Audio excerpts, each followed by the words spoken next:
everyone. And so far, in the formal lectures, we have been looking at the theoretical aspects as to what really functional genomics mean.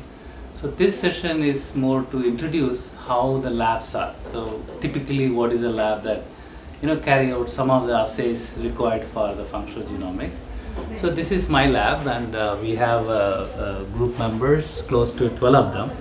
These include postdoctoral fellows, meaning those who are done PhD, those who are doing PhD, and those who are interested in PhD but having some training in the lab. So what I'll show you is this is a typical lab setup. So we have equipments and instruments that are required for genomic applications, whether to characterize the DNA, RNA, or protein, and to quantify them and do some functional assays. Beyond my lab, our department has many other facilities which we routinely use for understanding how the genome functions. So this session is mainly to give you some idea as to what the lab is like, what are the equipments you have, facilities you have, and how these are being used, right? So as you can see here, the lab has several workbenches that supports equipment. So I'll go through some of them. For example, here we have Komal, my student, is working on aspects that regulate how the translational of many of the messengers are regulated in brain. So that is her main project. And right now she is looking at some of the transcript that she is amplifying. You can see that this is typically what you call as a gel box, where you put a gel and you are able to stain the DNA or RNA and look at, and that would give some image as to the quality and quantity of the DNA or the RNA, what you are looking at. Why don't you explain what you're doing? So I have set the digestion of this particular construct, pcDNA vector, with two restriction enzymes, and I've cut it and I've loaded it on gel, and I'm trying to look whether digestion of this particular vector has happened. So basically this is an instrument which has a UV box, so transilluminator, what you call. So when you stain the DNA RNA with certain stain, for example, ethidium bromide or some other such dye, when the DNA or RNA bound dye would excite fluoresce in a different wavelength. So you'll be able to see them easily where the DNA and RNA is. And what I'll show you is some of those images, like you can see here. So these are the images which clearly talks about the DNA. For example, we have two bands. This is your size standards. With this, you are able to characterize the DNA. But apart from that, we have a couple of other machines. Again, I would request Komal to explain. This is a machine which most of you would have studied in the theoretical lessons that we had discussion. This is a PCR machine, the machine that does the polymerase chain reaction. But it has some difference. But this also can do what is called a real-time PCR, meaning as the products are getting amplified, you can in real time, the same time, you'll be able to measure the changes in the amount of DNA that is being amplified, right? So this is very sensitive and being used when you are quantifying the difference in the transcript level, for example, right? So that's where it's applicable. Again, I would ask Komal to explain. So this is a reaction going on. Komal, you can explain what it is. Yeah. So I'll show you with some of my results. So this is one of the results of my experiment, in which I have checked the targets of particular gene. I've tried to look into the transcript level of these targets under a particular condition, in diseased model and wild type, and I'm trying to look at the level of these targets in these diseased models and wild type. These are the CT values, and these shows there is no change in level of these targets. This is how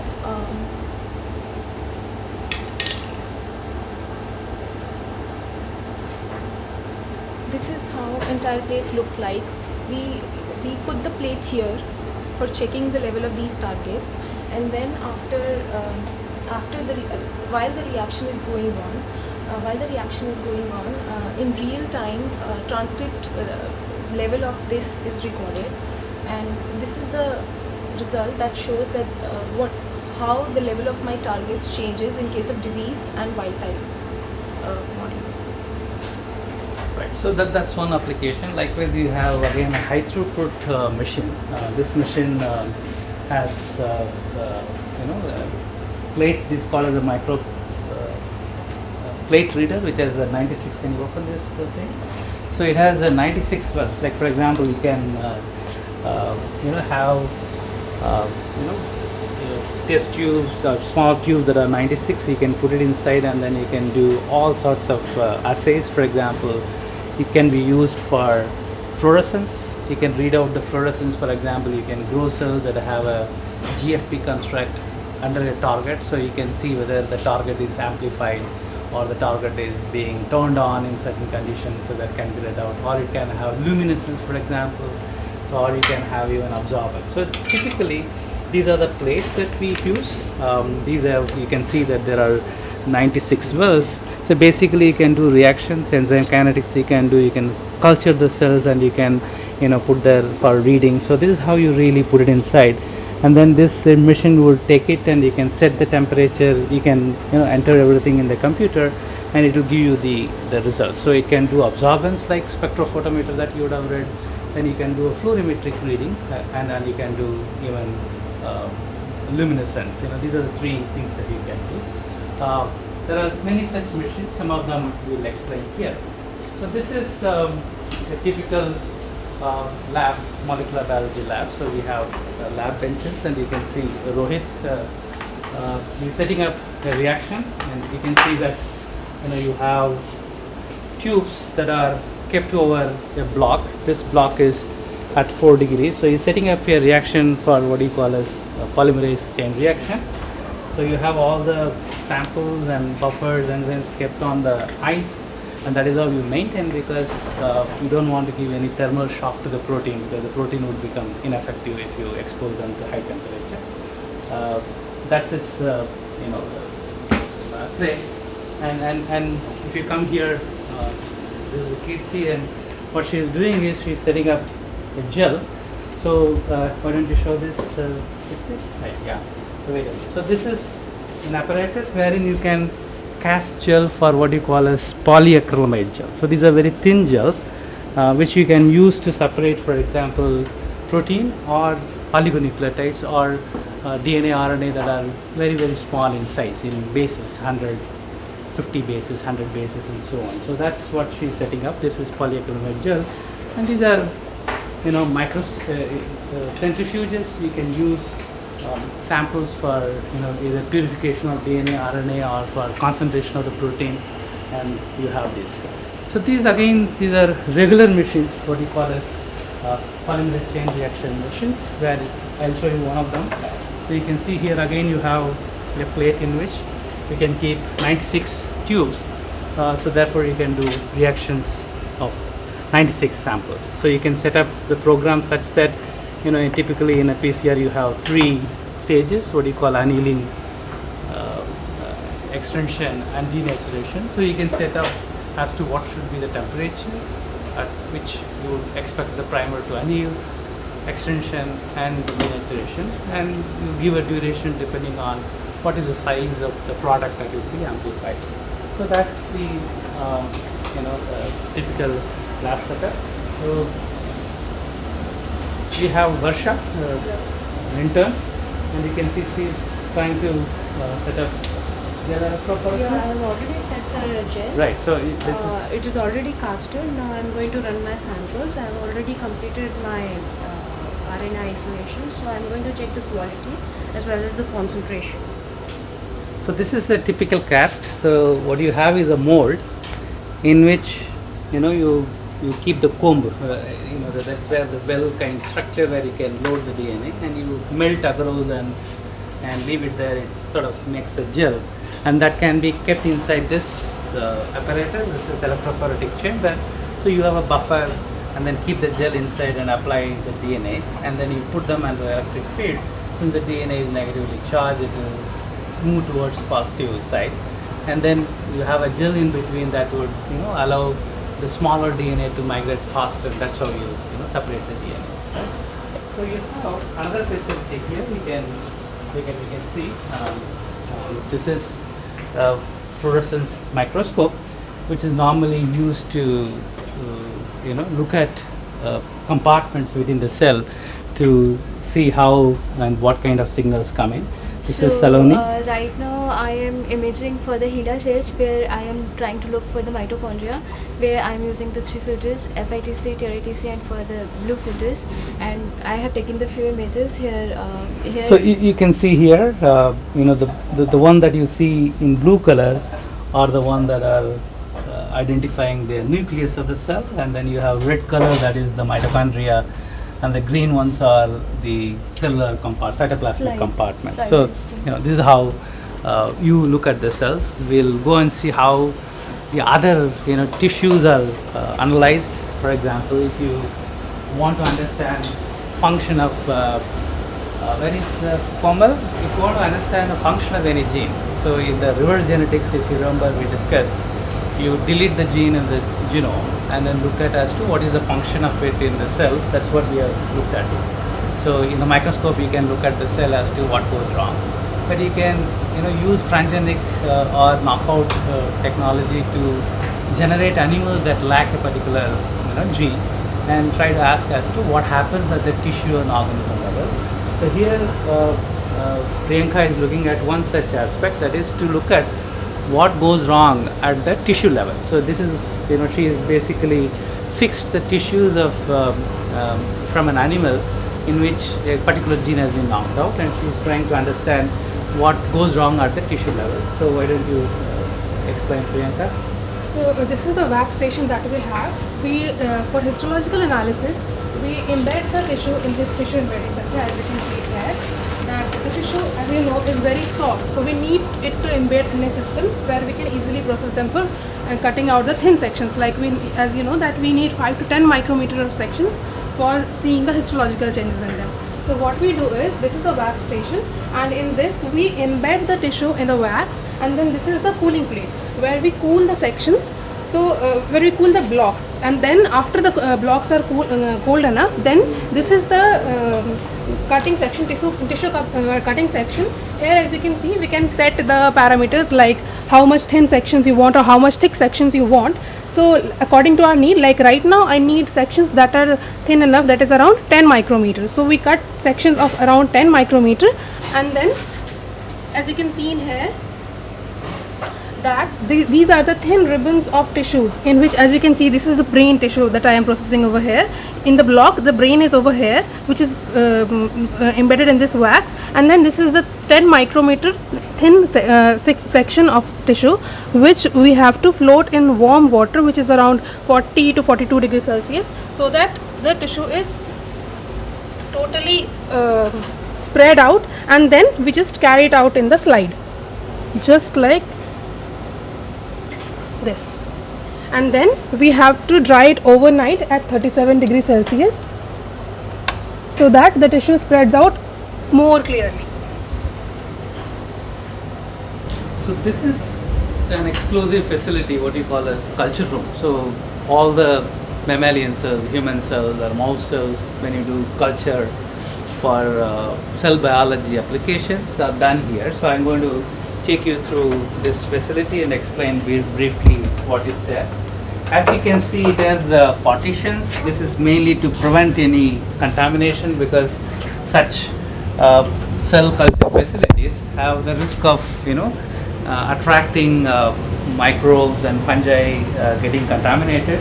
So here is the facility. So as you can see here, you have a room which is secluded, and you have what you call as a biosafety cabinet. This is class 2 type cabinet, wherein the air that is thrown into the cabinet is sterilized, and then again it gets into and gets filtered. So you can see you have a flame, you have all the utensils required for the culture. And here is Bhupender, who is setting up a culture. Why don't you explain, Bhupender? You can sit and explain. Okay, so as I told, this is the culture room, and we culture cells here. So right now what I'm doing is I have a dish that is full of the cells and the nutrients have been consumed up. So right now I'm transferring some of the cells to the new cells in which new media has been placed so that they can grow in there. And then we can do experiments with these cell lines. These are immortalized, or the cancerous cell lines. They have the property to grow indefinitely unless they run short of the nutrients. And so this is Yeah, so we'll show So we some have of cells this. here. Yeah. This one. So if you have here as well. no, we have in this one. So these are the what you call as incubators. So basically these are the machines that maintain the temperature at 37 degrees. Not only that, it also maintains the carbon dioxide. Okay, that is to make the medium pH maintained. So I'm just showing you, opening one of that to show you that how the incubator looks like, and you can see that it has several different types of dishes. You know, you have a smaller one, bigger one, and what you call a T20 flask. Each one has medium, and cells are growing. Various different kinds of cells are grown within that. Use of the cell line is to understand the function of the genes at the cell level. For example, gene could be regulating a process. The process could be secretion, or gene could be regulating a particular process, say mitochondrial fission, meaning mitochondria getting fragmented, or fusing is one such event, that, or trafficking. You know, there are what you call as endocytosis or exocytosis. There are vesicles that fuse to give a certain function, and then to secrete molecules from the cell, from inside to outside. So these are the things that you can study using the cells. And when you want to understand the function of certain genes, what you do is you knock down the gene using the RNA approach. We discussed that in our theory class. So in that way, you are able to knock down certain genes and then look at the function of these genes. So this is the typical cell culture facility. Now we are going to look into how the typical cloning and other such kind of molecular biology is being done. So one of the essential components for such work is the freezers. So you can see here, this is an equipment that maintains minus 20 inside. So you can see already these are ice formed. So you have, for example, all the samples that are stored here. It could be enzymes, it could be DNA, or it could even be some of them the fine chemicals that are required for any of the experiments. And you could see here Komal again working using class 1 laminar flow, in which the air is taken in and you have a filter that sterilizes the air and throws it out via this area. Therefore the chamber within is clean, and she is doing an experiment wherein she is trying to clone a gene, and what you see, the roundish ones are the bacterial dishes. And Komal, why don't you explain? Yeah, this is ligation mix in which I have cloned, in which I have put my vector along with construct, and I've put ligase enzyme, and I'm going to plate it on plate which has ampicillin that will select the colonies that are specific for my that are specific for my clone. So what I'm going to do is to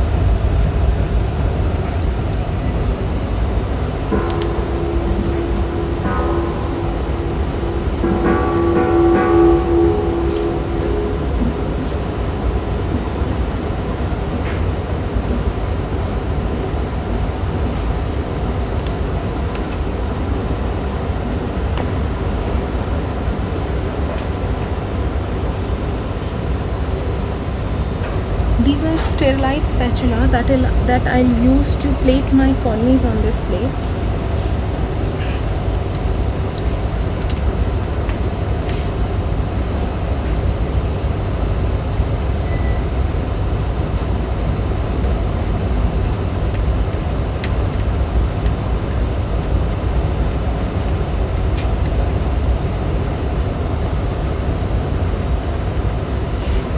So once the colonies are evenly spread,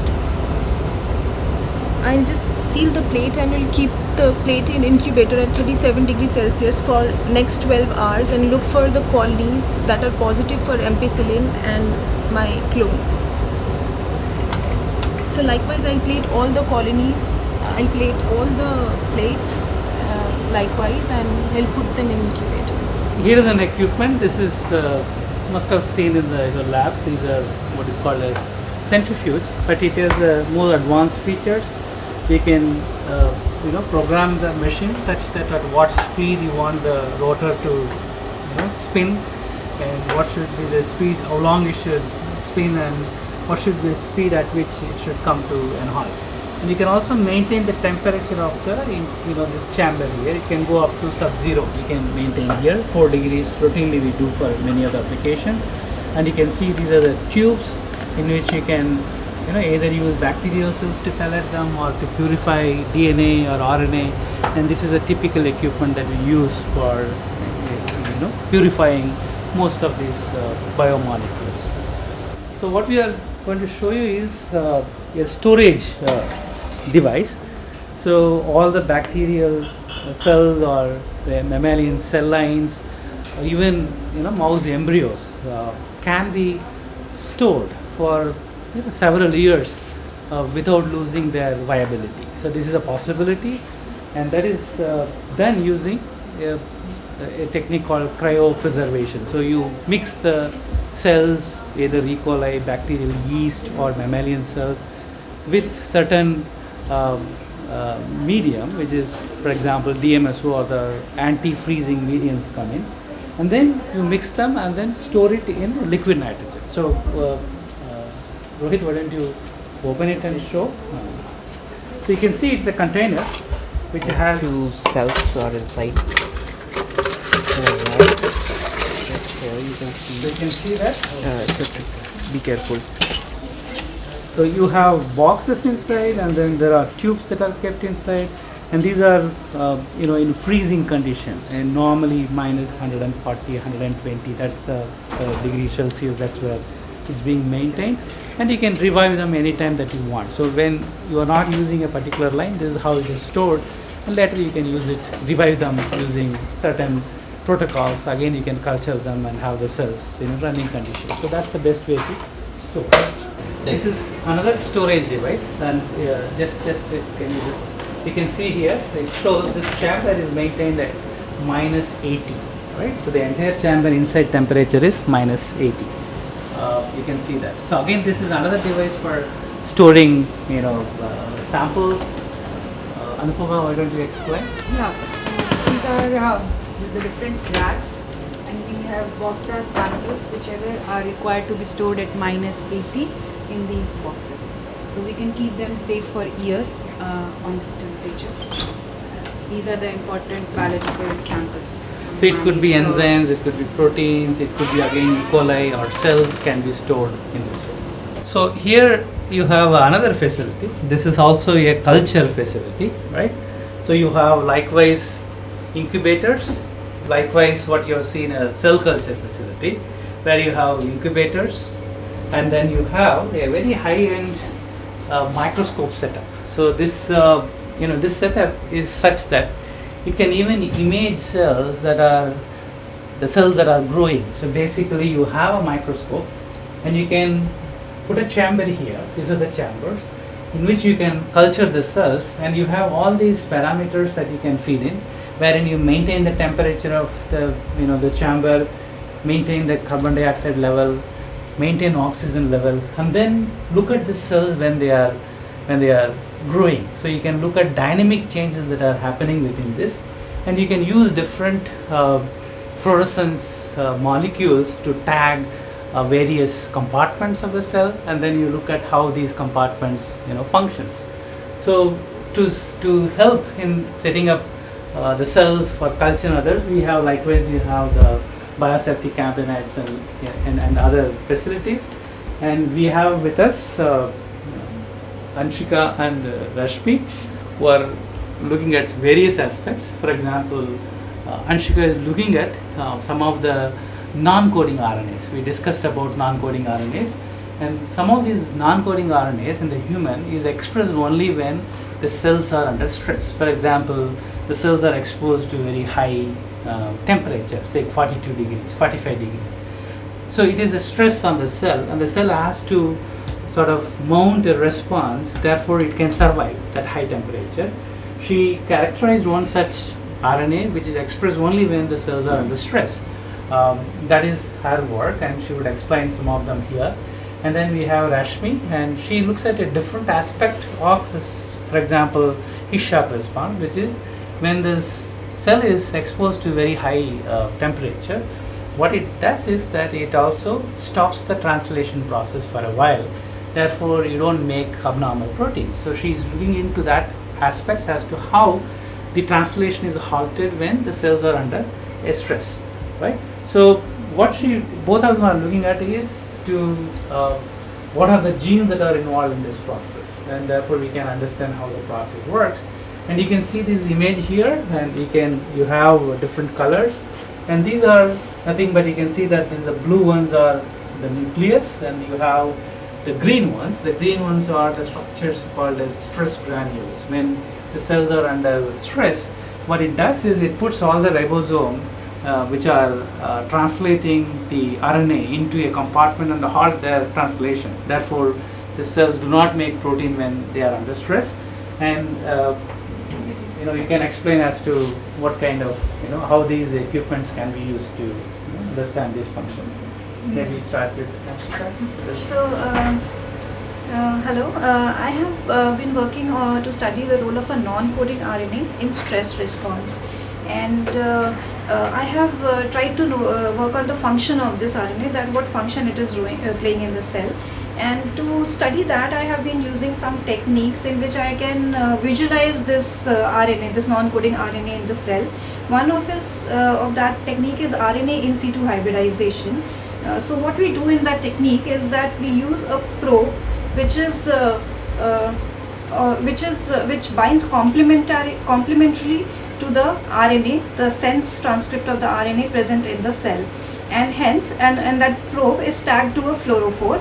And when it binds to its complementary RNA, and we fluoresce the cells in a fluorescent microscope, then that RNA can be visualized. This can be what I just told can be seen in this image. This is an RNA in situ hybridization image, in which the blue color you see is the DAPI, and the pink granules that you see are the RNA, which are being probed by an antisense oligo against this RNA, which is tagged to a fluorophore. So this is called fluorescence in situ hybridization. And this microscope that you see here, it is a fluorescence microscope. That's the basic principle of this microscope, and it emits as we can expose the cells to different wavelengths, and according to the fluorophore tagged to the proteins or nucleic acids that we want to visualize, and the wavelength of light that we emit, accordingly we see a colored signal So that's the basic principle of the microscopy, the fluorescence microscopy. And Rashmi will tell you more about her work. Okay, so as I already told you that cells, when exposed to different stresses, then they respond to maintain homeostasis. So they form stress granule by halting translation, and that is here this green you can see, these are the stress granules. This form when when translation is halted, and this normally get whenever this cells are getting recovered, they get cleared via autophagy or so you can see here I am just looking on this aspect, and this pink granules you can see, these are the autophagic marker, that P62. And apart from this, from this microscope, we can do live cell imaging as well. And here is that experiment was done. And here this gray, it's a DIC image, and this green, this is overexpression construct, GFP tagged. This is Laforen LDH GFP, and this red one, it is RFP-TR1. It is another stress granule marker, and the cells were exposed to heat shock. So So for this I have used this live cell imaging whole facility, and for this we can use, this is a chamber where we keep 35 glass bottom dish inside this, and then we maintain temperature and CO2 via these modules and humidity as well by setting all the parameters, and then we can maintain all the parameters, and we visualize what happening in the inside the cell. Apart from this live cell imaging, we have two other microscopes as well. Here one is inverted one and another one is stereo microscope, or you can say it's a dissecting microscope. So this normally we use to dissect out minute like brain, dissecting brain from the mice embryo, and this we use to visualize cells morphology.